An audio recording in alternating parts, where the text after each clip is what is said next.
नमस्कार। आज हम एक बहुत ही दिलचस्प और प्राचीन भारतीय कहानी की गहराइयों में उतर रहे हैं। ये कहानी है राजा उदयन, राजकुमारी पद्मावती और रानी वासवदत्ता की। अब देखिए, ऊपर से तो ये शायद एक प्रेम कहानी लगे या कोई राजनीतिक गठबंधन की बात लगे, पर इसमें इसमें त्याग है, पहचान का संकट है और बहुत गहरी कूटनीति की कई परतें हैं। हमारी आज की जो बातचीत है, उसका आधार है उदयन पद्मावती विवाह और वासवदत्ता की कथा से जुड़े हुए कुछ अंश। और ये जानकारी हमें खास तौर पर कहानी के द्वितीय तरंग, मतलब दूसरे खंड या अध्याय से मिलती है। देखिए, हमारा मकसद सिर्फ कहानी सुनाना नहीं है, बल्कि इसके उन मोड़ों को समझना है जहां आप कह सकते हैं व्यक्तिगत भावनाएं और राज्य का हित वो आमने सामने आ जाते हैं, टकराते हैं। हम किरदारों को, खासकर रानी वासवदत्ता को, उनके मुश्किल फैसलों के पीछे की वजहों को जानने की कोशिश करेंगे। और ये भी देखेंगे कि कैसे एक योजना ने मतलब कई जिंदगियों को हमेशा के लिए बदल दिया। तो चलिए, इस कहानी के ताने बाने को खोलना शुरू करते हैं। कहानी हमें सबसे पहले लावाणक नाम के गांव में ले जाती है। यहाँ का माहौल थोड़ा अलग है। मंत्री हैं योगेंद्रायण, जो अपनी बुद्धिमानी के लिए बहुत जाने जाते हैं। वो राजा उदयन और रानी वासवदत्ता को एक सोची समझी योजना के तहत यहाँ लेकर आए हैं। जब राजा अपनी सेना के शोरगुल के साथ लावाणक पहुंचते हैं, तो ये जो कोलाहल है, ये सिर्फ सेना का आना नहीं है। ये कहीं ना कहीं मंत्रियों की योजना की पहली, कह सकते हैं, सफलता का संकेत भी दे रहा था। हाँ, और उदयन का इस तरह सीमा के पास डेरा डालना ये पड़ोसी राज्य मगध के लिए जाहिर है चिंता की बात बन जाता है। मगध के राजा को जब पता चलता है कि उदयन अपनी सेना के साथ उनके राज्य की सीमा पर हैं, तो उन्हें डर सताने लगता है। उनको लगता है कि शायद उदयन आक्रमण करने की तैयारी में है। और इसी अनिश्चितता के माहौल में उदयन रोज शिकार के लिए आसपास के घने जंगलों में जाया करते थे। इस पर मगध के राजा ने कैसे प्रतिक्रिया दी, क्या हुआ फिर? हाँ, और मगध नरेश की प्रतिक्रिया यहाँ उस समय की राजनीति की एक अच्छी झलक देती है। देखिए, डर और अनिश्चितता तो थी, लेकिन वो सीधे टकराव का रास्ता नहीं अपनाते, बल्कि अपनी तरफ से शांति और आप कह सकती हैं सद्भावना का संकेत देने के लिए वो अपने एक दूत को मंत्री योगेंद्रायण के पास भेजते हैं। ये एक तरह की कूटनीतिक पहल थी, मतलब स्थिति को समझना और शायद तनाव कम करने की एक कोशिश। और योगेंद्रायण भी, जो खुद एक माहिर रणनीतिकार हैं, उस दूत का पूरा आदर सत्कार करते हैं, भले ही उनके मन में कुछ और ही चल रहा हो। ये दिखाता है कि कैसे बाहरी तौर पर शिष्टाचार बनाए रखते हुए भी अंदरूनी तौर पर बड़ी योजनाएं बुनी जा सकती थीं उस वक्त। नाटकीय मोड़ तैयार हो रहा था, है ना? एक दिन जब राजा उदयन अपने रोज के नियम के हिसाब से शिकार के लिए जंगल गए हुए थे, मंत्री योगेंद्रायण ने एक गुप्त बैठक बुलाई। इस बैठक में उनके साथी मंत्री गोपालक और रोमनवान थे, विश्वास पात्र वसंतक थे और सबसे महत्वपूर्ण रानी वासवदत्ता शामिल थी। बताया जाता है कि वासवदत्ता को उनके भाई ने इस मुश्किल हालात और जो भी ये योजना बन रही थी उसके लिए पहले से ही थोड़ा मानसिक रूप से तैयार किया हुआ था। अब योगेंद्रायण ने रानी के सामने राज्य के भविष्य को सुरक्षित करने के लिए बनाई गई पूरी और कह सकते हैं बेहद कठिन योजना रखी। और यहीं पर वासवदत्ता के चरित्र का, उनके किरदार का असली इम्तिहान होता है।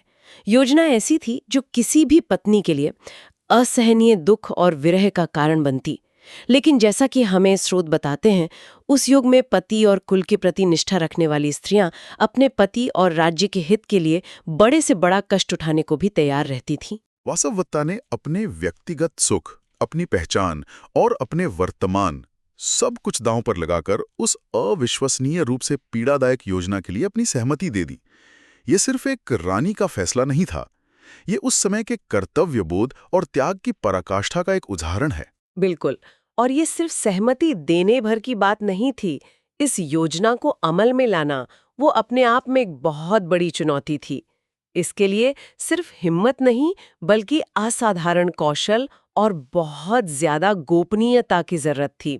योगेंद्रायण ने, जो राजनीति के हर दांव पेच से वाकिफ थे, वेश बदलने का पूरा प्रबंध किया।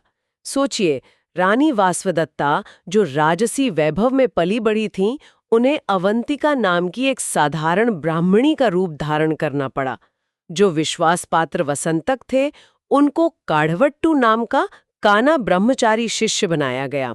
और खुद योगंधरायण ने एक बूढ़े जरूरतमंद ब्राह्मण का वेश धारण किया।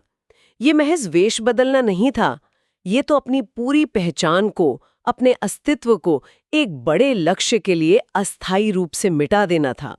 उस समय राज्य का हित वो इतना सर्वोपरि माना जाता था। तो जब ये तीनों मतलब बूढ़ा ब्राह्मण जो योगेंद्रायण थे, उनकी बेटी अवंतिका जो वासवदत्ता थीं, और उनका काना भाई काणवटु जो वसंतक थे, गुपचुप तरीके से मगध राज्य की ओर निकल पड़ते हैं, तो पीछे लावाणक में योजना का दूसरा चरण शुरू होता है। दूसरे मंत्री रुमणवान जो वहीं रुके थे, वो राजमहल के उस हिस्से में आग लगा देते हैं जहां रानी के रहने का आभास होता है, और फिर पूरे लावाणक में ये खबर फैला दी जाती है कि महारानी वासवदत्ता और उनके सेवक वसंतक आग की चपेट में आकर जल मरे हैं। चारों तरफ हाहाकार मच जाता है, रोने चीखने की आवाजें गूंजने लगती हैं। आग तो खैर बुझा दी जाती है, लेकिन शोक और मातम का माहौल छा जाता है। राजा उदयन के लिए तो ये एक भयानक व्यक्तिगत त्रासदी थी। हाँ, वास्तव में ये जो नकली मृत्यु का मंचन था, ये योगेंद्रायण की रणनीति का सबसे महत्वपूर्ण हिस्सा था। इसका उद्देश्य सिर्फ बाहरी दुनिया को धोखा देना नहीं था, बल्कि सबसे ज्यादा राजा उदयन को भावनात्मक रूप से तोड़ना था और ये यकीन दिलाना था कि उनकी प्रिय रानी अब इस दुनिया में नहीं रही। ये एक तरह से मनोवैज्ञानिक स्तर पर राजा को भविष्य के लिए तैयार करने की चाल थी। योगेंद्रायण जानते थे कि जब तक उदयन वासवदत्ता के प्रेम में बंधे रहेंगे, वो मगध की राजकुमारी पद्मावती से विवाह के लिए कभी तैयार नहीं होंगे। और ये विवाह सिर्फ व्यक्तिगत नहीं था, बल्कि वत्स राज्य के अस्तित्व और विस्तार के लिए मगध जैसे शक्तिशाली राज्य के साथ राजनीतिक गठबंधन बनाने के लिए अनिवार्य था। ये घटनाक्रम दिखाता है कि उस युग की राजनीति में भावनाओं का प्रबंधन और मनोवैज्ञानिक रणनीति कितनी अहमियत रखती थी। राज्य का हित व्यक्तिगत त्रासदी से भी ऊपर रखा गया। इस दर्दनाक घटना के बाद कहानी का केंद्र मगध की राजधानी में चला जाता है। वेश बदले हुए योगेंद्रायण अवंतिका बनी वासवदत्ता और काणवटु बने वसंतक के साथ मगध पहुंचते हैं। वहां वो संयोग से राजकुमारी पद्मावती को महल के बगीचे में अपनी सहेलियों के साथ टहलते हुए देखते हैं। जैसे ही वे उद्यान के पास पहुंचते हैं, महल के पहरेदार उन्हें रोकते हैं। भाई, आखिर एक अनजान बूढ़ा ब्राह्मण अपनी बेटी और एक काने शिष्य के साथ सीधे राजकुमारी के पास क्यों जाना चाहेगा? लेकिन योगेंद्रायण अपने बूढ़े ब्राह्मण के अभिनय में पूरी तरह डूबे हुए किसी तरह सिपाहियों को समझा बुझाकर अंदर पहुंच ही जाते हैं। और यहाँ एक बहुत ही रोचक और कह सकते हैं भाग्यवादी घटना घटती है। जैसे ही राजकुमारी पद्मावती की नजर अवंतिका पर पड़ती है, यानी वासवदत्ता पर, वो उसकी सुंदरता और सौम्यता से तुरंत प्रभावित हो जाती हैं। स्रोत बताते हैं कि पद्मावती के मन में अवंतिका के प्रति अनायास ही एक गहरा स्नेह और आकर्षण पैदा हो जाता है। वो पहरेदारों को डांटकर पीछे हटा देती हैं और उन तीनों को अपने पास बुलाती हैं। "सर, बालिका कौन है और आप मेरे उद्यान में इस तरह क्यों चले आए हैं?" हाँ, अब योगेंद्रायण को अपनी कुशलता दिखाने का एक और मौका मिलता है। उन्होंने पहले से ही एक कहानी गढ़ रखी थी, जाहिर है। वो बहुत ही दीनहीन स्वर में कहते हैं, "हे राजकुमारी, मैं एक अभागा ब्राह्मण हूँ। ये मेरी बेटी अवंतिका है। इसका पति दुर्व्यसनी निकला और इसे छोड़कर कहीं चला गया है। मैं बूढ़ा आदमी इसे लेकर कहाँ कहाँ भटकूं। मैं चाहता हूं कि जब तक मैं इसके पति को ढूंढ कर वापस ना लाऊं, ये आपकी शरण में रहे, आपकी सेवा करेगी और सुरक्षित भी रहेगी।" फिर वो काणवटु यानी वसंतक की ओर इशारा करके कहते हैं, "और ये इसका भाई है काणवटु, ये भी यहीं इसके पास रहेगा ताकि इसे अकेलापन ना लगे और इसकी देखभाल भी हो सके।" पद्मावती, जो पहले ही अवंतिका के रूप और शालीनता पर मुग्ध थीं, उस बूढ़े ब्राह्मण की दर्द भरी कहानी सुनकर पिघल जाती हैं और तुरंत उसकी प्रार्थना स्वीकार कर लेती हैं। योगेंद्रायण अपना काम पूरा करके पद्मावती से विदा लेकर वापस लावाणक की ओर चल पड़ते हैं, वासवदत्ता और वसंतक को एक अनिश्चित भविष्य के हाथों सौंपकर। पद्मावती बहुत ही दयालु और स्नेहशील साबित होती हैं। वो बड़े आदर और प्रेम से अवंतिका, जो कि वासवदत्ता हैं, और काणवटु वसंतक को अपने महल में रहने की जगह देती हैं। अब जरा सोचिए रानी वासवदत्ता की स्थिति। जिस पद्मावती से उनके पति का विवाह कराने के लिए उन्होंने इतना बड़ा त्याग किया, आज वो उसी पद्मावती की आश्रिता बनके अपनी पहचान छुपाए उसी के महल में रह रही थी। महल की दीवारों पर रामायण के प्रसंग चित्रित थे। जब वासवदत्ता उन चित्रों को देखती, खासकर सीताहरण और अशोक वाटिका के दृश्यों को, तो उन्हें अपनी विरह वेदना और सीता का दुख वो एक समान लगने लगता। ये उनके लिए रोजाना का एक मानसिक संघर्ष था। अपने पति से दूर, अपनी पहचान छुपाए एक अनजान जगह पर रहना। लेकिन सच ज्यादा दिनों तक पूरी तरह छिप नहीं सकता, या आप कह सकते हैं कम से कम संदेह के बीच तो पनपने ही लगते हैं। पद्मावती धीरे धीरे अवंतिका के व्यवहार में कुछ ऐसी बातें नोटिस करने लगती हैं जो एक साधारण ब्राह्मणी से मेल नहीं खाती।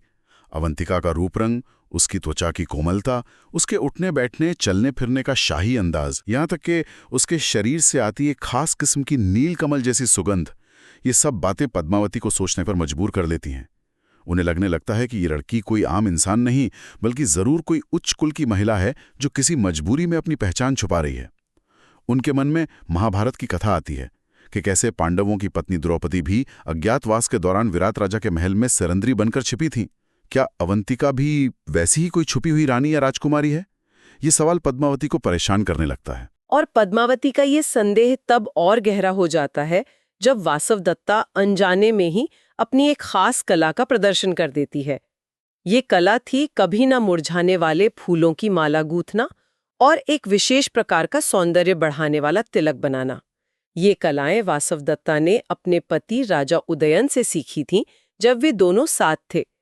वासवदत्ता शायद पद्मावती को खुश करने के लिए या शायद अपने मन की उदासी को कम करने के लिए ये माला गूंथकर और तिलक बनाकर पद्मावती को भेंट करती हैं। पद्मावती इन अद्भुत चीजों को देखकर हैरान रह जाती हैं।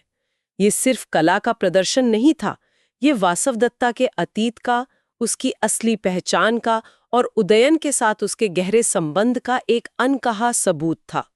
अनजाने में ही सही, वासवदत्ता ने अपने रहस्य पर से पर्दा उठाने वाला एक सुराग दे दिया था। हाँ, ये सुराग बहुत महत्वपूर्ण साबित होता है। जब पद्मावती की माँ, मगध की रानी, अपनी बेटी के पास वो कभी न मुरझाने वाली अद्भुत फूलों की माला और वो विशेष तिलक देखती हैं, तो वो भी आश्चर्यचकित रह जाती हैं। उन्हें पता था कि ऐसी कलाएं साधारण मनुष्यों के बस की बात नहीं हैं। वो एकांत में पद्मावती से पूछती हैं, बेटी, ये चमत्कार किसने किया है? ये माला और तिलक किसने बनाया है? पद्मावती सहज भाव से बता देती है कि उनके यहाँ अवंतिका नाम की एक ब्राह्मणी ठहरी हुई है, उसी ने ये सब बनाया है। इस पर माँ की प्रतिक्रिया कहानी को एक नया मोड़ देती है। वो पद्मावती से कहती हैं, बेटी, अगर ये सच है तो वो लड़की कोई साधारण मनुष्य नहीं हो सकती।